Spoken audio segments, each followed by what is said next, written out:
I have a question for you as we get started. How many of you, with a show of your hands, would say that you're currently doing the job you thought that you'd be doing when you were growing up? 5 people. Awesome. Okay. How many had no idea that this is the job you'd be doing when you were growing up? There we go. Anybody just refuse to grow up? Yeah. Okay. Anybody sitting next to that person? Come on now. There we go. Married to them? Yeah, yeah. Used to be? We are going to have a lot of fun in the time that we have. Here's what I need right as we get started. I need you to think back to when you were growing up. And I want you to think about the very first job that you've ever had. Okay, I'm going to ask you to share very quickly with the person next to you what that job was, how old you were when you got it, and my favorite, how much money did you make per hour? Don't round up so you look younger than you are. 5 seconds. Ready, set, go.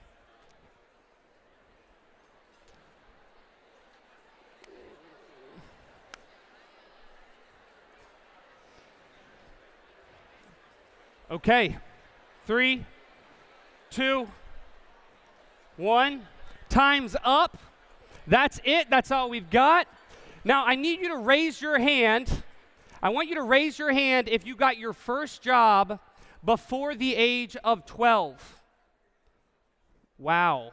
A lot of people from places that didn't have child labor laws. That's nice.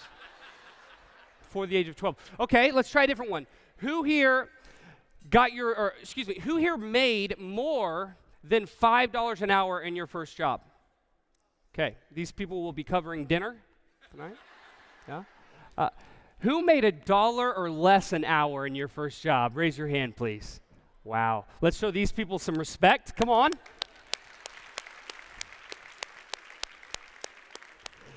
It's interesting because I'm speaking on behalf of the research at the Center for Generational Kinetics, the #1 research organization on generations in the workplace.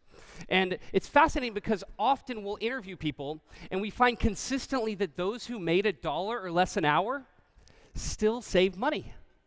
Like, I made 85 cents but saved a nickel. My generation makes 30 grand and spends 50. Don't have a receipt to show for it. How many of you would say that you've come a long way since that first job? Yeah? Okay, learned some things the hard way. Is that fair? Anyone ever fall victim to other duties as assigned? There we go. Now we're in it together. Yeah. Okay, so now that you've thought about your first job, how far you've come, I want you to imagine a scenario where someone who's a member of my generation, the millennial generation, someone who's a member of my generation is about to start our very first day of work ever. So we're probably 27. And you are our boss. What's the one piece of advice that you would have for a member of my generation entering into the workforce on their first day? Last time I'm going to ask you to do this, but take 5 seconds, no more, to share that advice with the person next to you. Ready, set, go.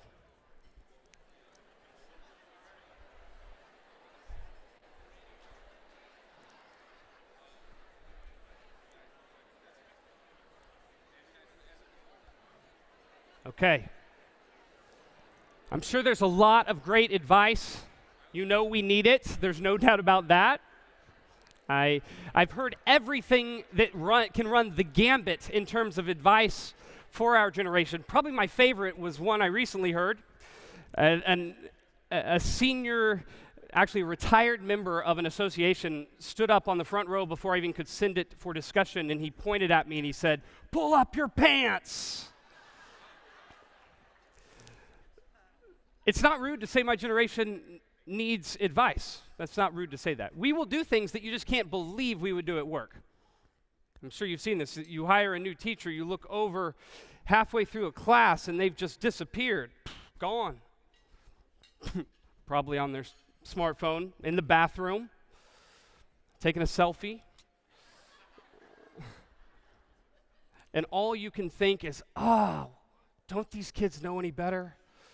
Flush. I need you to consider that maybe we don't. Do you realize that that new employee you've just hired, 23 years old, that they have possibly, probably been delayed, not 1, 2, but as much as 3, 4, or 5 years in their very first job ever? And that's very important to understand because we all teach, lead, manage, engage, communicate based on our own life experiences. You don't see a 23-year-old who's never had a job, do you? You see yourself at 23. And some of you at 23 years old, you were already married. Had been for 7 years.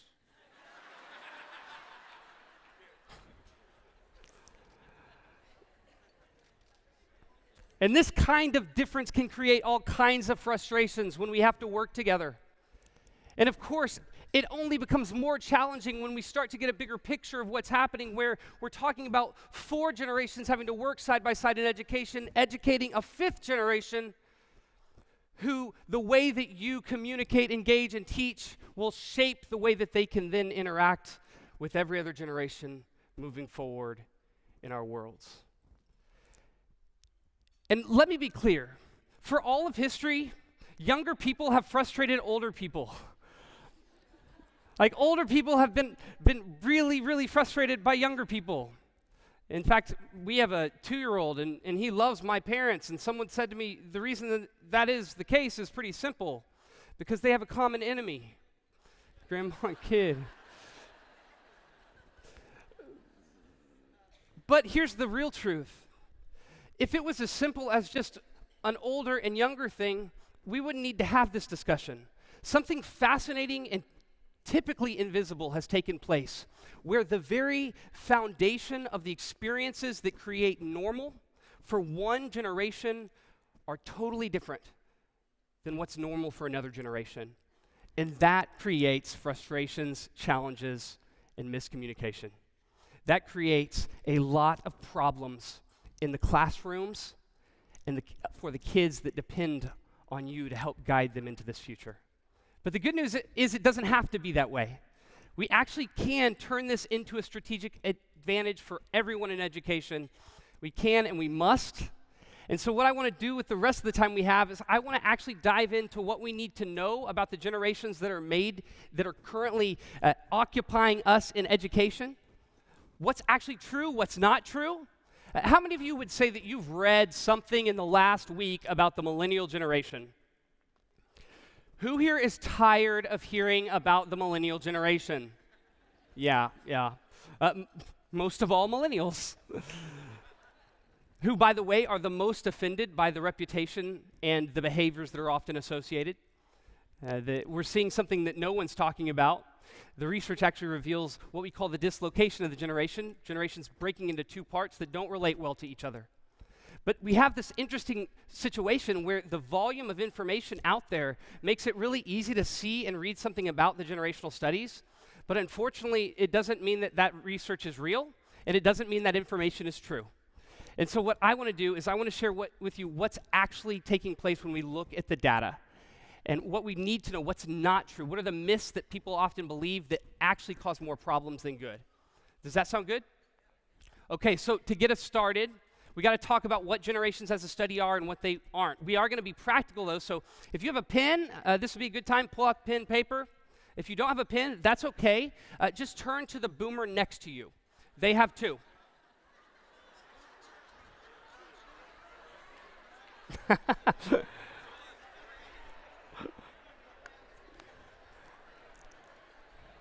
One of the interesting situations when it comes to the study of generations is that we have to be very careful. We must be very careful when we engage this topic to understand what generations as a study gives us and what it does not. Here's what generations aren't. Generations are not a box that every person of a particular age is going to fit directly into. We have different personalities. We'll see differences between urban and rural, see differences between different areas of the country and around the world. So why do we even study it? Because everyone's different, right? We study it because it does provide us with powerful clues for when we start engaging people of different ages. So it's predictive and it gives us clues, but it doesn't mean it's a stereotype box that we can put everyone into. Okay, this is a very big difference we have to understand. And what actually makes the topic so fascinating and so critical are the trends that shape our behaviors. And so at the center, we study everything from economics to politics to technology, mobility patterns, education. But actually, let me spotlight an example of this. One example of a trend that we see causing big challenges inside education is parenting. In fact, this is the most important trend for you to understand when it comes to engaging both the people you work alongside and the students that you're having to engage. Parenting trends. And millennials, for instance, our parents are baby boomers. And who are my baby boomers here? Born between 1946 and 1964. Please raise your hand. Wow, a lot of watches. Nice. You're on time.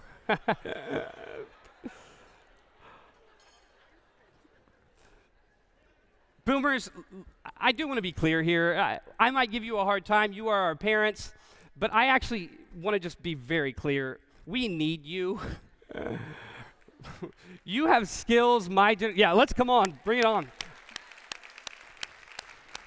I need you to promise me that you are not going to retire. Like, you have skills my generation knows nothing about. Like long division. You can read maps that don't talk. Geniuses. Yeah. Boomers, you're our parents. And you adopted a parenting philosophy that has absolutely come back to haunt you. We'll talk more about what that looks like when we dive into the individual generations, but it's important to realize like parenting is a good example of how the way that we're raised has been radically altered from older generations' parenting styles to what we see from the students that are in our classrooms today. Okay? So what happens, we take these trends, we put them together, and what we find is that we have a lot of different ideas of right and wrong, good and not good, how we're supposed to learn, the methods and mediums of communication. Like, tell me if this is true. How many of you at some point have had a serious, important conversation, like one that must be clear and you knew at the end of it that that person of a different age had no idea what you were talking about? Yeah? And what did you do? Boomers brought out a pen and wrote us a note in cursive. We can't read cursive. Okay. So we start to see an understanding of why we have challenges. We don't usually see them because we don't realize the differences. We just think about our own experiences. Let's dive into, for each generation here, what is the place that we find to be the most challenging for other generations to engage you? And then we'll get to bridging them at the very end. We'll start with the millennial generation because they are the largest generation today in education. Yep, thank you. We're older than people think we are. 1995 on the young end, all the way up to 1977, although there's a lot of noise about 82 to 77 being the Zennials. We'll leave that for another discussion. There's a lot to be known. This is a diverse generation, a large generation, an important generation with lots of purchasing power. But the number one thing that we have to be aware of when we are thinking about how do we best engage them is we have to be aware of the fact that millennials have a reputation for feeling entitled. I know, you're shocked. You hire a millennial, they should feel lucky to have a job, right? They should be getting there early. They should stay late. They should wash your car. Instead, it's been not even a semester, and they're already wanting to know why they haven't been made an admin. Like, have you ever done any administration before, ever? Well, no, but I got to be an admin in my class. If you don't believe me, that's fine. Just ask my mom. Mom, come on. She's picking me up anyways.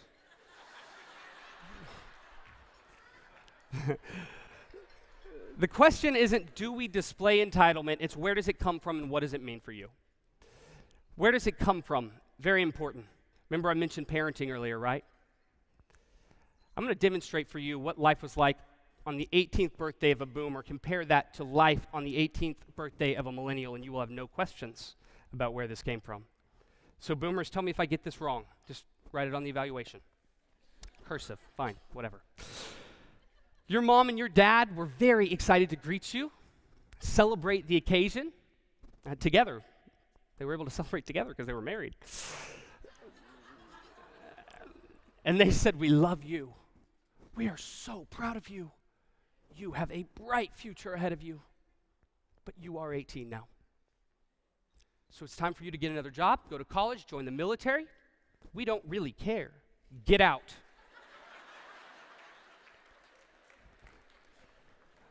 So over 80 million baby boomers went into a workforce where there were more people than there were jobs. And you learned that the secret to job security and career success was to outwork the competition. Something that you do to this day. You get there early, you stay late, work on the weekends. And then you tell us about it on Monday, and it freaks us out. Like, can you get a life, please? Oh yeah, and can I have $10? And then you had us. And now we'll do what life was like for an 18-year-old millennial on our birthday. See, our mom and dad were very excited to celebrate. One came over. And they said, "We love you. We are so proud of you. You have a bright future ahead of you. But you are 18 now. However, as long as you're in school, we'll help you out." So we went to college for 7 years to get an associate's.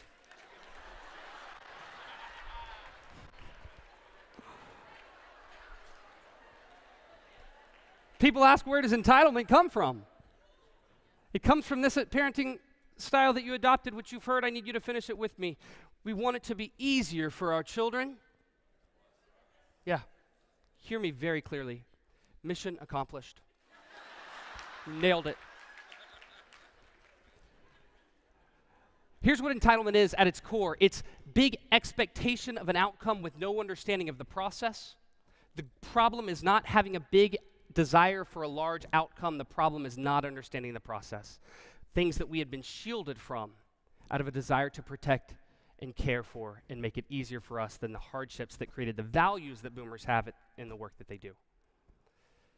This is important to understand. Now, I mentioned earlier the dislocation of the generation. If you're in this room and you're a millennial, you're probably a part of the group that's really offended by this entitlement, right? I know that because you're here. You came. It's the closing of the whole thing. I mean, otherwise you'd be out partying, right? Who stays to the end? And so I just need to be clear that people aren't talking about this generation, but by about the age of 30, these groups no longer connect, and it can even be within families. We don't really know exactly what creates the differences, but we know people have permission to be in either category, and it's really challenging intergenerationally. Even more, this relationship with our parents created something that no one expected. It created a new life stage. And this is actually where we see the core of a lot of issues with millennials. We call it adultolescence or delayed adulthood. All of the freedoms of adulthood with none of the responsibilities. We asked over 1,000 millennials, at what age do you become an adult? And this survey is the first time the center was on 60 Minutes and the Today Show in 2020 because the results were so shocking.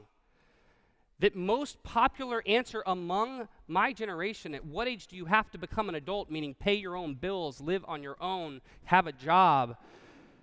30. Yeah, 30. And I totally agree.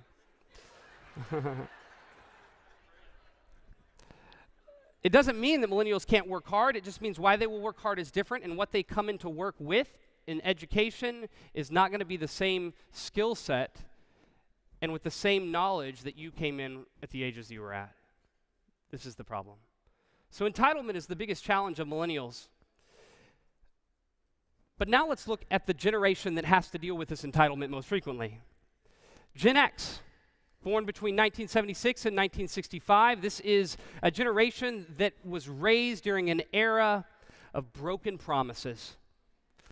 Latchkey kids, rising divorce rates, religious scandals, government corruption, parents losing their jobs after having an expectation of lifetime employment. What we would say the mantra of Gen X is, that can create challenges on the other sides of other generations, is actions speak louder than words. You know you're in Gen X if anytime I share something, you're like, well, where did you get that data? You know? As a millennial, we're like, you don't trust me? What? Don't worry, I know where I got it. Wikipedia. Not true. The center's CEO is a PhD researcher, and she's a Gen Xer, and she always says, trust, but verify. I'm like, that's putting lipstick on a pig. That's what that is. What's interesting about Gen Xers is they're actually highly loyal in organizations. People think they'd be disloyal. They're just not loyal to the organization. They're loyal to the individual. Very different. Boomers, you expected to have bad bosses, right? That's why it's called work. Of all the generations, we will say Gen X is the one we feel sorry for. Because on one side, you've been waiting and waiting and waiting for your boomer bosses to leave. You're like, will you retire or at least type faster?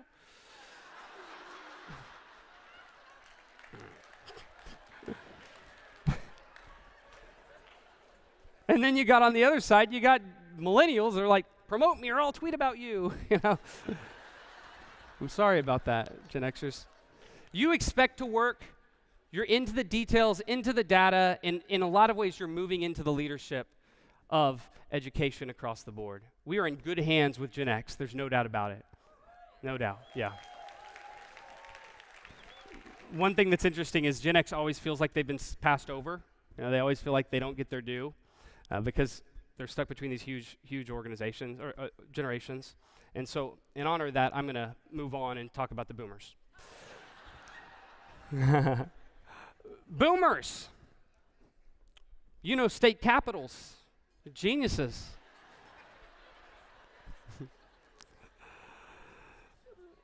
When we look at boomers' difference, like the biggest area that can create challenges for other generations, and might I remind everyone, none of these are bad, they're different as a function of experience, is that boomers believe there are no shortcuts to success.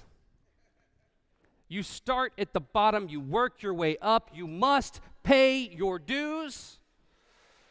I asked my dad, who's a boomer, I said, Dad, what's this? Let me know, what's the shortcut to success? He's like, that's easy, hard work.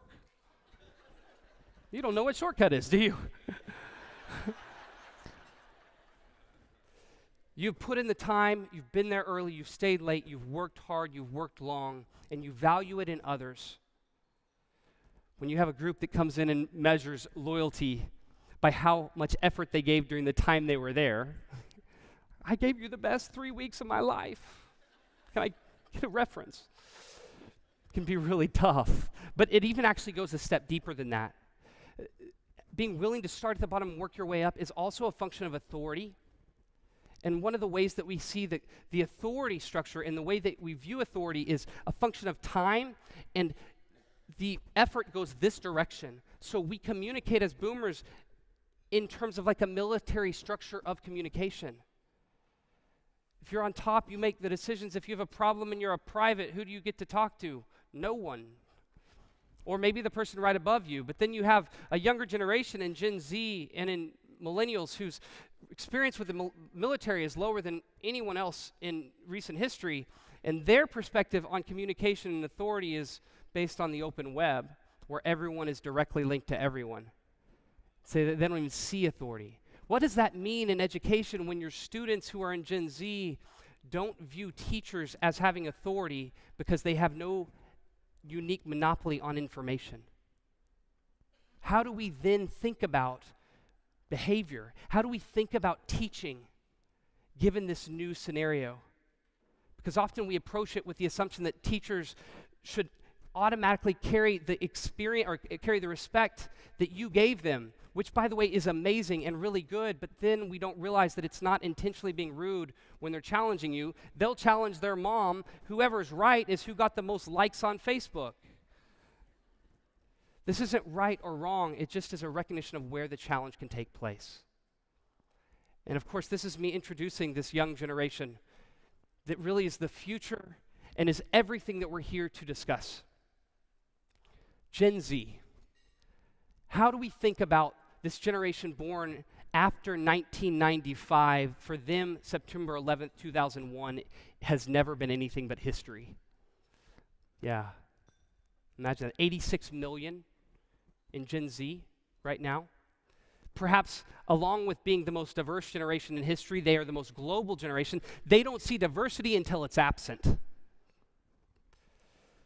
This is very, very important to understand them. But most of all, they are often defined by being the true digital natives. Never having experienced connectivity or communication or relationship outside of social media as a primary medium. Why is this so important? Because we get frustrated by the fact that they won't look up from their phones, but we don't realize that they've literally never lived without them. We all only perceive that which is new in technology if we remember that which was before, right? And some of you, you've been working for so long, you remember things like, who remembers a mimeograph? Yeah, what did you do? Come on, there's a lot of people that don't remember. What did you do? Crank the paper, right? And then what? Rip it off and...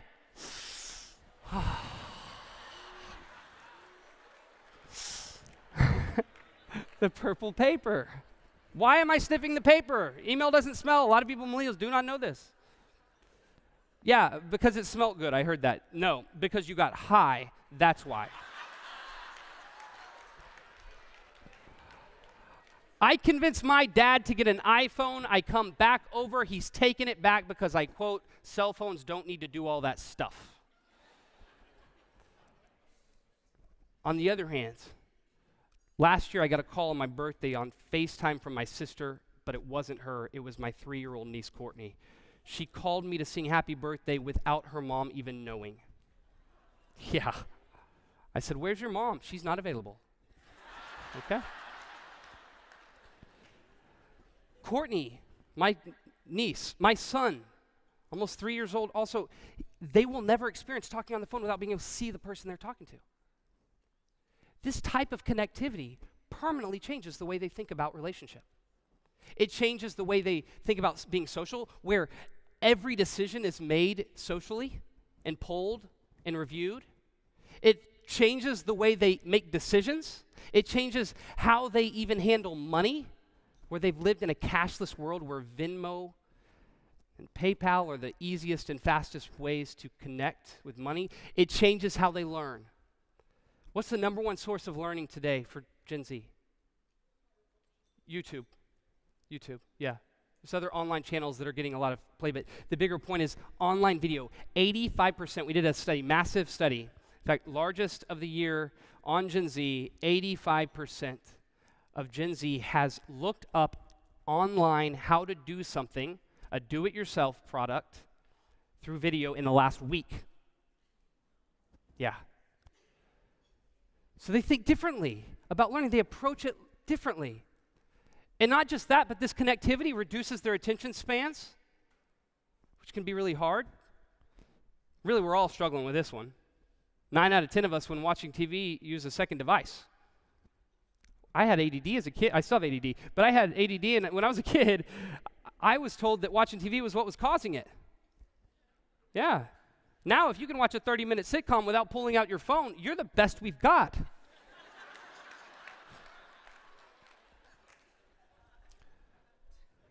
But when you have reduced attention spans with endless access to all types of visually stimulating information, how do you think about learning? Because this is a generation that has been overwhelmed by words and so has moved towards visual channels.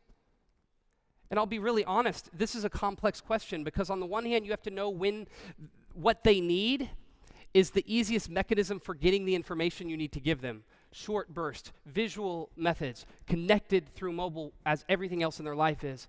And then there's times you need to know when what they actually need are the skills that are lost because of digital. And if I were to say one thing to you, I would say this, that in the organizations I speak 75 times, in the center is works with a large percentage of the Fortune 500. I very rarely hear that Gen Z and interns and young millennials come in and can't figure out technology. I hear they don't have the skills to be able to get along in a world that isn't just built on technology. And by the way, one of the things I love about the chance to be here is because I know the type of learning and development you're doing tackles those issues head on. It's desperately needed. So we have a digital native in the truest sense, but that's not the only thing that we have to know about this generation. I come bearing good news. This generation on the other side is often best summarized as the antithesis of the millennial generation. People think that we're just like them. Not the case. Because boomer parents, we heard their mantra. Gen X parents and older millennial parents to Gen Z, the mantra we could use there was figure it out. So this generation actually can be defined as very practical. We see this playing out in a lot of different ways. We see it playing out in the choices they're making towards higher education. They watched millennials who basically walk across the stage, hand a diploma, and have this weight around their neck of debt, and now they're stuck. They enter into a period with wage stagnation, a recession, and it's really tough for a millennial, and they see their older siblings, and they don't want that. And so guess what we're finding? It's the first generation we've seen this. They're intentionally making decisions towards better financial options in terms of education than just the prestigious factor. Yeah. Number one goal for a Gen Z when leaving school is to not have any debt. Yeah. Not only that, practical in a lot of ways financially. They're saving on average the same amount as their millennial generation who's 10 years older. Yeah. They're spending less, more likely to put it in places that are helpful long term. This is a far more practical generation. And why this is so important is no debt, more savings means more mobility when you enter into the workforce, more options. The question of what pays the most to get rid of my debt isn't the number one factor. And in fact, debt also delays life decisions. Marriage, all of these get delayed because of debt. Instead, it's what can I do that actually will be something I can learn and love. Now, that sounds a little bit like the millennials who want to change the world. No. What's actually interesting here is that not only are they practical, more conservative, more frugal, but they're also walking in with lower expectations in the workforce. Yeah. Millennials come in and say, why haven't I been promoted? Gen Z comes in and says, just give me a shot. This is happening consistently. Now, that doesn't mean they're coming in with a lot of work experience because hiring of teens has gone way down in the United States.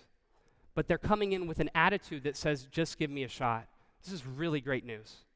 In fact, we predict that Gen Z will leapfrog a big segment of millennials pretty quickly when it comes to the workforce because of this massive difference in approach. Yeah. Doesn't mean we don't need your help. Gen Z desperately needs your help because they haven't gotten the chance to do on-the-job work, which of course is one of the things that you're doing here to help them. Okay, so we start to see this picture become clear, don't we?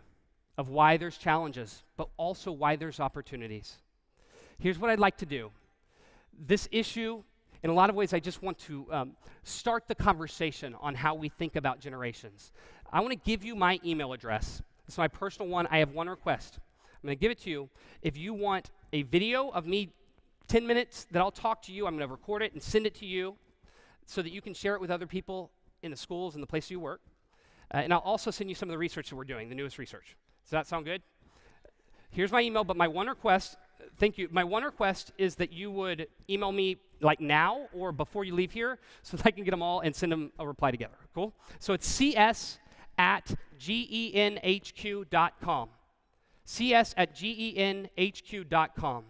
And I'm going to close with one really simple thing.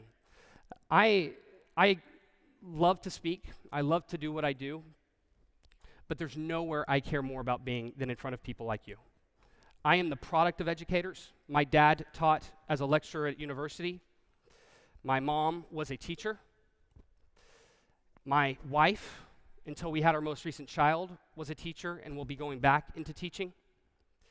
I see the impact that you have. I see the work that you do. I see the labor and the challenge and the sacrifice close up, and I've seen it my whole life. But perhaps what makes me most excited is because I'm here because of teachers. Middle school, I was going to be a professional athlete then. I peaked in 8th grade. But I had a speech teacher who said they thought that I could do this. They thought that I could communicate and learn and research. And he asked me to join a team to start speaking at tournaments. This was a kid with ADD who couldn't put together a debate case more than unless it was 5 minutes before the round. And he started me on a path because he believed in me. And then I found a teacher in high school who didn't make me have to go to every tournament, even though it was the #1 team in the state, because I was too busy. And she let me do the level that I was able to do, and she pushed me and taught me and formed me into who I am today. I had a chance to speak at Convocation in Plano, Texas because of these teachers. And I realized on that day when I got a chance to celebrate them by name, that if I hadn't stood in front of the entire group, I never would have told them what they did for me. Here's the truth. More than likely, the students you're impacting will not have a chance to be up here speaking to you in the future. But I guarantee you, what they wish they would say, and what I am saying on behalf of them, is you are making a massive, massive, massive difference in their lives. So thank you.